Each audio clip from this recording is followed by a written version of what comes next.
Buying a home is an exciting time in your life, but can also be overwhelming. You have to read thousands and thousands of homes until you finally find your new property. And now you're ready to make an offer.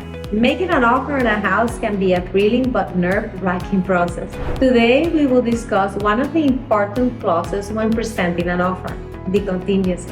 Thanks for joining me today. My name is Mariela Rojo, broker owner of Incanto Real Estate and Relocation, and I'm here to assist you. Before you present an offer, you need to take time to consider all the potential risks and any home buying contingencies that will help protect you as a buyer. First, let's define what is a real estate contingency. A real estate contingency is a part of the purchase and sale contract that details the specific measurable conditions that must be met for a real estate transaction to proceed. You can technically add any contingency you want to an offer. However, I have chosen to discuss the four most popular: inspection, financing, appraisal, and sale of the buyer's current home.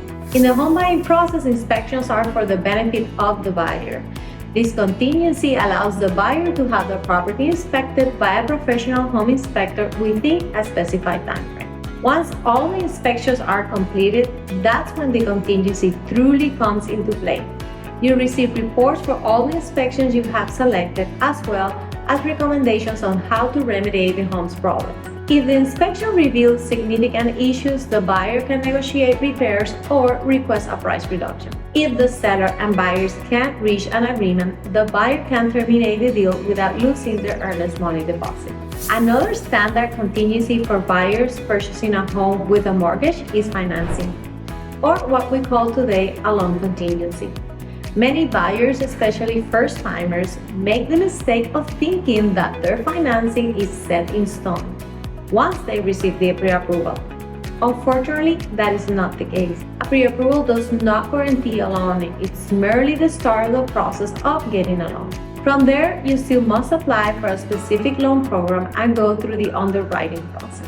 An underwriter will take an in-depth look at your financials and provide a list of their own conditions that you need to clear in order to receive the loan. If you're unable to clear those conditions, or if there's an issue with your finances, the mortgage company reserves the right to deny your loan request.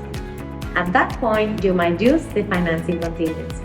The appraisal contingency goes hand in hand with the financing contingency. This ensures that the property's appraised value meets or exceeds the agreed upon purchase price. If the appraisal comes in lower than the purchase price, the buyer can renegotiate it or make up the difference in cash. For example, let's say you and the seller agreed to sell the house for $680,000, but the appraisal only comes at $650,000.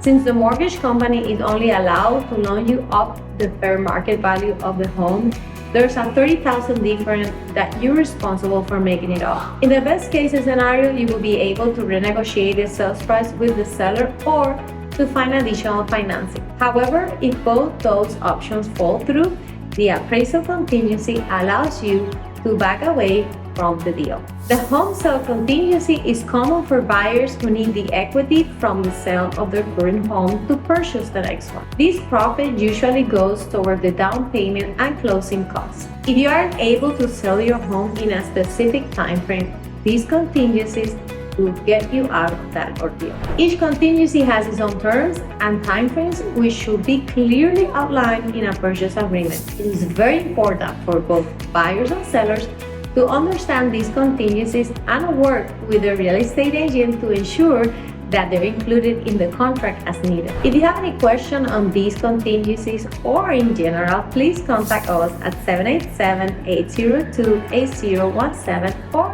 leave your comments below. We can guide you through the process and help you make informed decisions. Until the next time.